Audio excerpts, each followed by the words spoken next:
गोरखपुर में वाणिज्य कर विभाग के एडिशनल कमिश्नर ग्रेड 1 के रूप में दीनानाथ ने पदभार ग्रहण कर लिया।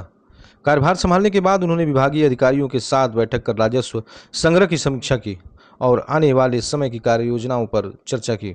दीनानाथ ने कहा कि उनकी प्राथमिकता राज्य सरकार के खजाने में अधिक से अधिक राजस्व जमा कराना है। इसके लिए व्यापारियों के जीएसटी के अंतर्गत पंजीकरण लेने के लिए प्रेरित किया जाएगा और पारदर्शी व्यापारिक व्यवस्थाओं को बढ़ावा दिया जाएगा।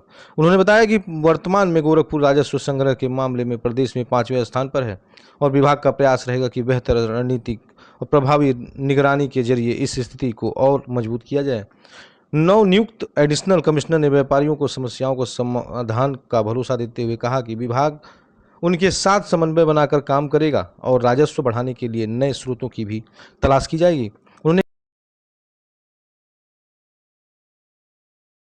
कर अपवंचन को रोकने के लिए नेपाल और बिहार सीमा से जुड़े जिलों में सघन जांच अभियान चलाने की बात कही है। इसके तहत माल वाहनों की जांच, ई वे बिल सत्यापन और संदिग्ध लेन देन पर विशेष निगरानी रखी जाएगी। साथ ही विभागीय अधिकारियों को स्कूटनी, ई वे बिल, अन्य एआई आधारित टूल्स का उपयोग कर राजस्व चोरी अंकुश लगाने में निर्देश दिए गए हैं। दीनानाथ ने व्यापारियों से अपील की है कि वे भयमुक्त होकर ईमानदारी से व्यापार करें और कर नियोजन का पालन करें ताकि प्रदेश के विकास में सभी का सहभागिता सुनिश्चित हो सके। की सुविधाओं के लिए क्योंकि हमारा रेवेन्यू का क्षेत्र है और 65% की लगभग प्राप्ति हमारी जो है राज्य कर से ही होती है। इसलिए हमारा मूल उद्देश्य और मूल प्राथमिकता राजस्व से ही रहेगी और ये राजस्व हम व्यापारियों से ही वसूल करते हैं, व्यापारी ही वसूल करके जमा करते हैं। अतः हम ज़्यादा से ज़्यादा हमारा ये रहेगा कि उनसे जो है हम ज़्यादा से ज़्यादा रेवेन्यू कलेक्ट कर सकते हैं, जिससे योगदान हमारा ज़्यादा से ज़्यादा हो सके रेवेन्यू में और राज्य के उन्नति। जहाँ तक रेवेन्यू की बात है, यहाँ हमारा टारगेट जो है 4292 करोड़ का था, जिसमें से 2263 करोड़ का हमारी प्राप्ति हुई है, जो 57% के लगभग है और अब तक हम प्रदेश में 5वें नंबर पे हैं।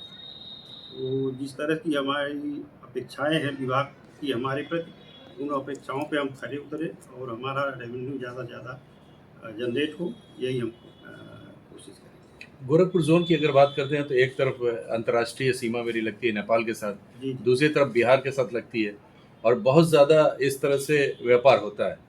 उसको लेकर के कहीं ना कहीं 2 नंबर में चोरियां होती हैं, टैक्स चोरी की जाती है, तो उसको किस तरह से आप देखिएगा, किस तरह से उसको रोकने की प्रयास करेंगे? हाँ, ये सही है कि हमारे जोन में लगभग 4 जिले तो राज्य दूसरे राज्यों से अथवा नेपाल से जुड़े हुए हैं।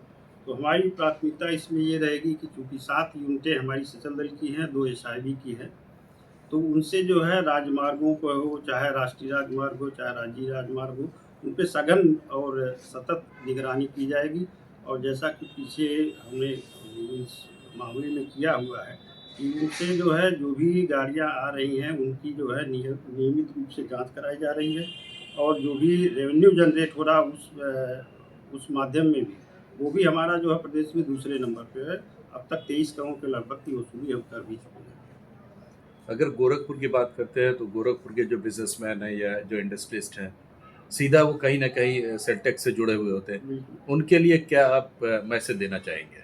हमारा मैसेज यही रहेगा कि निर्भय होकर के, भयमुक्त होकर के वो व्यापार करें, ईमानदारी से व्यापार करें। विभाग उनके साथ हमेशा सदैव तत्पर रूप से खड़ा रहेगा और जैसा कि विदित है कि ईमानदार व्यापारियों के लिए जीरो टॉलरेंस नीति है, माननीय मुख्यमंत्री जी का क्षेत्र भी है और माननीय मुख्यमंत्री जी के निर्देश भी है कि जीरो टॉलरेंस पे हमको हर हालत में काम करना है। तो हमारा यही मुख्य संदेश है कि वो निर्भय होकर के अपना व्यापार करें, ईमानदारी से व्यापार करें। आखिर में एक सवाल, आपने बताया कि हम यूपी के अंदर 5वें नंबर पर हैं रेवेन्यू कलेक्शन में, तो उम्मीद करें कि जो कमिंग फाइनेंशियल ईयर है उसमें 1 या 2 नंबर पे आने की उम्मीद है। बिल्कुल कोशिश की जाएगी और हमारा इसी तरफ जो है ध्यान भी रहेगा और अधिकारी भी यहाँ के काफ़ी मेहनत कर रहे हैं। तो हम कोशिश करेंगे अगले साल जो है प्रथम या द्वितीय स्थान तक रहें। Thank you sir. Thank you.